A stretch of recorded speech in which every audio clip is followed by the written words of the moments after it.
میاں نواز شریف صاحب کو تو آپ کو پتہ ہے کہ میرا تو وہاں ٹائم جتنا بھی گزرا، میاں نواز شریف جب آئے جلسہ آپ نے دیکھا سب کچھ ہے، تو اب جو فیصلہ ہو گیا، لیکن میاں صاحب نے یہ فیصلہ کر دیا کہ میں وزیر اعظم نہیں بنتا، میں شہباز صاحب کا ٹھیک ہے ان کا فیصلہ تھا، تو ویسے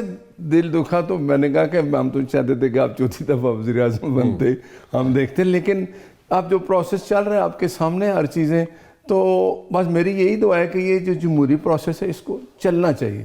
اب جب میں نے کل قومی اسمبلی میں جو دیکھا پی ٹی آئی والے لوگوں کی جو حالت تھی، جس طرح کی وہ باتیں کر رہے تھے، وہ پتہ نہیں اب بھی نہیں سمجھے، اب بھی ان کو یہ احساس نہیں ہے کہ یہ ملک کو کس طرف لے کے جائیں گے، لیکن میری یہ خواہش ہے کہ جمہوری عمل چلتا رہے اور جمہوریت میں ہی پاکستان کی کامیابی۔ مجھے ایک بات بتائیں، میاں محمد نواز شریف صاحب جب آئے تھے تو ڈیفینیٹلی ان کے مائنڈ میں تو یہ چیز ہوگی نا کہ وہ وزیر اعظم بننے جا رہے ہیں چوتھی دفعہ، اور بڑا آبویس تھا، یہ نظر آ رہا تھا سب کچھ، اور اشتہارات بھی دیکھ لیں آپ، سب کچھ دیکھ لیں کہ پورے فل پیج کے اشتہار چھپ رہے تھے کہ پرائم منسٹر میاں محمد نواز شریف صاحب، ٹھیک ہے، اس طرح کے ایڈز تھے سارے چل رہے تھے، اور اس کے علاوہ بھی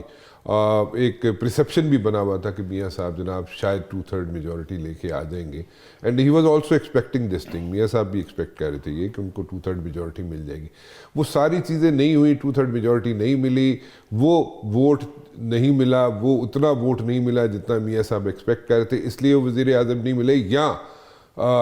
ووٹ بینک تو ہے میاں نواز شریف صاحب کا ہی، ووٹ بینک لے لیا جناب، کیش کرا لیا شہباز شریف صاحب نے، اور آگے خود بن گئے وزیر اعظم۔ کوئی اس طرح کا گلہ شکوہ تو نہیں ہے؟ نہیں، یہ بات نہیں، دیکھیں ہماری خواہش تھی، کارکنوں کی خواہش تھی کہ جس طرح کا ماحول گزرا، جو کچھ میاں نواز شریف صاحب کے ساتھ ہوا، ججز نے جھوٹی سزائیں دی، تو ہم چاہتے تھے ورکر کہہ کے ہم آپ کو چوتھی دفعہ وزیر اعظم بنا کے ان لوگوں کو میسج دیں کہ جو کہتے تھے میاں نواز شریف مائنس ہے، تو ہم یہ بتاتے تھے کہ یہ وہ لوگ، میاں صاحب ہمیشہ کہتے تھے کہ ان لوگوں نے جو میرے ساتھ کیا، ہم تو کہتے تھے نا بغض نواز شریف میں آپ نے پاکستان کی کیا حالت کر دی، تو میاں نواز شریف صاحب ہمیشہ کہتے تھے کہ میں نے اپنا فیصلہ اللہ پہ چھوڑا، اور ہم نے دیکھا جو کچھ ہوا، وہ ججز، ایک وہ جج جو چیف جسٹس بننے والا تھا وہ بھی گھر چلا گیا استعفیٰ دے کے، جب میاں نواز شریف نے پاکستان میں قدم رکھا، تو کہتے ہیں نا کہ وہ فیض تھا، باجوہ تھا، نواز شریف ہے، میاں نواز شریف قوم کی ایک امید ہیں اور اب بھی ہیں، تو انہوں نے فیصلہ کیا کہ شہباز شریف وزیر اعظم بنے گے، وہ بھی ہمارے صدر ہیں شہباز شریف صاحب وزیر اعظم آگے بنے، 16 مہینے میں انہوں نے پاکستان ڈیفالٹ کی طرف جا رہا تھا، کافی 16 مہینے انہوں نے دیکھیں ووٹ کو عزت دو کا ایک بیانیہ تھا، جب پاکستان اس حالت میں پہنچا، عمران کو ہٹانا ضروری تھا، ووٹ کے ذریعے ایک جمہوری پروسیس ہوا، اس کو ہٹا دیا گیا، ان 16 مہینوں میں آپ دیکھیں کہ اگر یہ پی ٹی ایم کی حکومت نہ بنتی اور پاکستان ڈیفالٹ ہو جاتا، اور اس کی ذمہ داری میں آپ کو کہتا ہوں کہ عمران خان جو کر کے چلا گیا تھا، وہ تو پھر پاکستان کو ایک ایسا، اب بھی یہی کر رہے ہیں یہ لوگ، آپ دیکھیں اسمبلی میں کیا ہو رہا ہے، تو مجھے یہ امید ہے۔ ڈونٹ یو تھنک جب نو کانفیڈنس موو آیا تھا عمران خان کے خلاف، عمران خان کی حکومت کے خلاف، تو وہ اس وقت دو کانفیڈنس موو کے بعد اگر عمران خان صاحب اسمبلی کے اندر بیٹھتے، ان کے پاس تو بہت نمبر تھے، بہت زیادہ نمبر تھے، تو اس وقت وہ اسمبلی کے اندر بیٹھتے تو نہ تو 16 ماہ کی حکومت بنتی، 16 ماہ تو کم از کم پورے نہ کر سکتی حکومت، 13-14 جماعتوں کی حکومت 16 ماہ میرے نہیں خیال پورا کر سکتی تھی، اور امیڈیٹلی اگر الیکشنز کی طرف چلے جاتے تو اس وقت تو عمران خان کا گراف جو تھا وہ 9% پہ تھا، تو وہ اس میں جو تھا کافی حد تک مائلیج آپ لوگوں کو مل سکتا تھا، یعنی کہ نون کو، پیپلز پارٹی کو، دوسری جماعتوں کو مل سکتا تھا، مولانا صاحب کو مل سکتا تھا، لیکن امیڈیٹلی الیکشنز کی طرف نہ جانا ایک غلطی تھی، اور 16 ماہ کی حکومت لینا، امیڈیٹلی الیکشنز کی طرف نہ جانا بھی ایک غلطی تھی، اور 16 ماہ کی حکومت لینا بھی ایک غلطی تھی، امیڈیٹلی الیکشنز کرا لیتے تو بہت اچھا ہوتا۔ آپ نے دیکھا ہوگا میاں صاحب نے پریس کانفرنس میں بھی بتایا تھا کہ میاں صاحب اس حق میں ہی نہیں کہ حکومت لیجیے، پھر جب یہ فیصلہ ہو گیا کہ اس کو ایک جمہوری پروسیس کے ذریعے ووٹ آف نو کانفیڈنس سے ہٹایا جائے، تو پھر میاں صاحب نے شہباز صاحب کو یہ ایک ہدایت کر دی، اور شہباز صاحب آ کے نا 1 دن یا 2 دن بعد اعلان کرنے لگے تھے کہ اسمبلیاں توڑ کے نیا الیکشن ہو، تو وہ تقریر بھی لکھی جا چکی تھی، لیکن پھر عمران نے ایک اعلان کیا کہ میں اسلام آباد آ رہا ہوں، اور اس نے ایک دھمکی امیز باتیں کی، تو کہ اسمبلی توڑو، میں آ رہا ہوں، میں چھوڑوں گا نہیں۔ آپ کو پتہ اس کی جو ایک اس نے جو حالت کر دی ہر پاکستانی جو ہے نا، وہ جو دھمکی تھی، جو آپ لوگوں نے جو دھمکی لی عمران خان کی، اس کی وجہ سے آپ 16 مہینے بیٹھے. نہیں یہ بات نہیں، یہ ہوا تھا کہ بھائی آپ اگر اس وجہ سے آپ نے اسمبلیاں نہیں توڑی. اگر آپ اسمبلی توڑی جاتی ہے، اب شہباز صاحب اعلان کرتے تو یہ کہتا دیکھو میں نے ان کو ایک آواز دیا، دھمکی دیا، اور یہ ڈر کے انہوں نے اسمبلیاں توڑ دی ہیں. تو مطلب اس ڈر کو انہوں نے اس کہا کہ جناب ہم ڈرے نہیں ہیں، لیکن ہم 16 مہینے رہ لیتے ہیں، اور 16 مہینے میں جو کچھ ہوا، جو ہیٹ فیس کی نون لیگ نے، اس کو برداشت کر لو، دھمکی نہ لینا. نہیں دیکھیں نا، وہ ایک ایسے حالات تھے اس وقت جب یہ فیصلہ ہو گیا کہ اسمبلیاں توڑ دینی ہے، نیا الیکشن ہوگا، جب عمران نے، ظاہر ہے کچھ لوگ، یہ جو فیض اور باجوہ کی جو رجیم تھی نا، آج دیکھیں ان کی وجہ سے پاکستان اس حالت میں پہنچے. ان لوگوں کو بھی استعاب چاہیے. پھر آپ لوگوں نے ایکسٹینشن خود دی تھی، اس میں فیض اور باجوہ کو کیا نام لے رہے ہیں آپ نے باجوہ صاحب کو خود ایکسٹینشن دی تھی، مل کے دی تھی، نون لیگ نے مل کے ایکسٹینشن. دیکھیں یہ بات ہے نا کہ اب اس جمہوری نظام کو چلانے کے لیے آپ کو بڑے مشکل فیصلے بھی کرنے پڑتے ہیں. جدو تسی ایکسٹینشن دے دیو تو جمہوری نظام خطرے سی، جدو تسی حکومت کرو تو جمہوری نظام جو ہے اس کو چلتے رہنا چاہیے. دیکھیں میں ایک بات آپ کو بتاؤں، پی ٹی آئی والے شور بچاڑ تو جمہوری نظام خطرے میں پڑ جاتا ہے. آپ مجھے بتائیں عمران نیازی کو کون لایا تھا؟ آپ بتا دیں مجھے.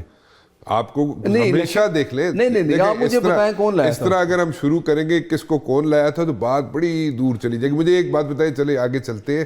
کہ میاں صاحب کب جا رہے ہیں لندن؟ میں نے سنا ان کا کوئی ٹیسٹ ایگزامینیشنز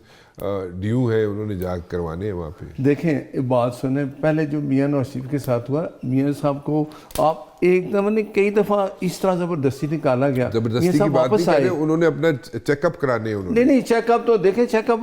کوئی ایسی بات آئی کہ میاں نواز شریف صاحب ادھر ہیں. اچھا، وہ انشاءاللہ انہوں نے مسلم لیگ نون کیا باغ ڈور سنبھالی ہے، وہی چلائیں گے. اور آپ دیکھیں گے میاں نواز شریف کی خواہش ہے کہ پاکستان آگے چلے، جمہوریت مضبوط ہو. آپ ان کا دیکھ لیں، میاں صاحب، اب مریم صاحبہ ماشاءاللہ وزیر اعلیٰ پنجاب بنی ہے. بہت اچھا. انہوں نے مریم بی بی نے ویسے جو اپنا پلان دیا ہے نا، جو پہلے دن مطلب ابھی وہ وزیر اعلیٰ نہیں بنی تھی، جو انہوں نے پلان دیا تھا دیٹ واز ٹو گڈ. بہت اچھا پلان تھا. وہ امپلیمنٹ ہو گیا اگر منو من، تو میرے خیال میں پنجاب میں چینجز آ سکتی ہیں. بٹ اٹ آل ڈیپینڈس کہ امپلیمنٹ ہوتا ہے یا نہیں ہوتا. میں یہ سمجھتا ہوں کہ اب پنجاب کا سارا دار و مدار مریم نواز شریف نے انشاءاللہ ڈیلیور کرنا ہے. اور آپ بتائیں انہوں نے بڑی محنت کی، انہوں نے بڑے مشکل دن دیکھے، وہ ڈیزرو بھی کرتی تھی. ٹھیک ہے، اب وہ پنجاب کو چلائیں گی، اور میرے قائد بھی ادھر بیٹھے ہیں میاں صاحب. ٹھیک ہے، اب انہوں نے جماعت ڈیفینیٹلی وہ بھی انہیں ہیلپ آؤٹ کریں گے. میاں صاحب کریں گے، شہباز صاحب کو بھی وہ ہیلپ آؤٹ کرتے تھے. بالکل ٹھیک ہے. اور میں یہ سمجھتا ہوں کہ جو کچھ الیکشن میں ہوا ہے، اب اگر الیکشن کمیشن جو بھی فیصلے کریں ہمیں صاحب کو ماننے چاہیے، اور اس جمہوری نظام کو آگے چلانا چاہیے ہمیں. بس یہ آپ کو ویسے جمہوری نظام آگے چلتا ہوا نظر آتا ہے؟ اور دیکھیں رویہ ہے نا، اگر پی ٹی آئی کا رویہ، اپوزیشن کا رویہ ٹھیک ہوگا، حکومت ان کے ساتھ، دیکھیں وہ یاز صادق صاحب نے کتنی اچھی باتیں کی ہیں جب وہ اسپیکر بنے کہ سب کو ساتھ لے کے چلیں گے، تو ہمارے پاکستان کی کامیابی جمہوریت میں ہے. لیکن وہ لوگ جو جمہوریت کو ڈیریل کرتے ہیں، اگر سیاسی جماعتیں ان کو ساتھ نہ دیں، تو میرا خیال ہے پاکستان ایک مضبوط پاکستان ہوگا، اور روشن مستقبل اسی میں کہ جمہوریت پاکستان میں ہو. سو آپ، اگر میں یہ پوچھوں، دوبارہ ریفریز کرتا ہوں کوشچن، کہ آپ کے خیال میں یہ جو پارلیمنٹری فارم آف گورنمنٹ ہے، اور یہ جو اسمبلی ہے، اور تیسرا پرائم منسٹر صاحب، یہ تینوں آپ کو پارلیمنٹری فارم آف گورنمنٹ چلتی ہوئی نظر آتی ہے آپ کو؟ اسمبلیز اپنا ٹینیور پورا کرتے ہوئے نظر آتے ہیں آپ کو؟ اور وزیر اعظم صاحب جو ہے وہ 5 سال مکمل کرتے ہوئے نظر آتے ہیں آپ کو؟ انشاءاللہ جی، مجھے یقین ہے کہ جو کچھ ہوا ہے پچھلے 3-4 سالوں میں، سیاسی جماعتوں نے بہت کچھ سیکھا ہے، اور آپ کو نظر آئے گا انشاءاللہ. ہمیں یقین ہے کہ یہ جمہوری نظام اگر چلتا رہا تو اسی میں جمہوریت کی مضبوطی بھی ہے. اور کوشش ہوگی انشاءاللہ کہ سیاسی جماعتوں کی کوشش ہونی بھی چاہیے کہ یہ جمہوری نظام چلے، اور اسی میں پاکستان کی کامیابی ہے. اور ایک بات میں پھر کہتا ہوں کہ پاکستان آج جس حالت میں ہے، ان ذمہ داروں کو ضرور پوچھا جائے. اور اسمبلی اپنا ٹینیور پورا کرتی ہوئی نظر آتی ہے؟ پورا کرے گی، ہمیں امید ہے. وزیر اعظم انشاءاللہ شہباز شریف صاحب اپنے 5 سال پورے کریں گے، اور اپنی کارکردگی پہ انشاءاللہ جو اگلا الیکشن 5 سال بعد آئے گا، وہ صرف کارکردگی پہ ہی ووٹ ملے گا. اور میری یہ دعا ہے کہ یہ جمہوری نظام چلے گا تو پاکستان بھی مضبوط ہو.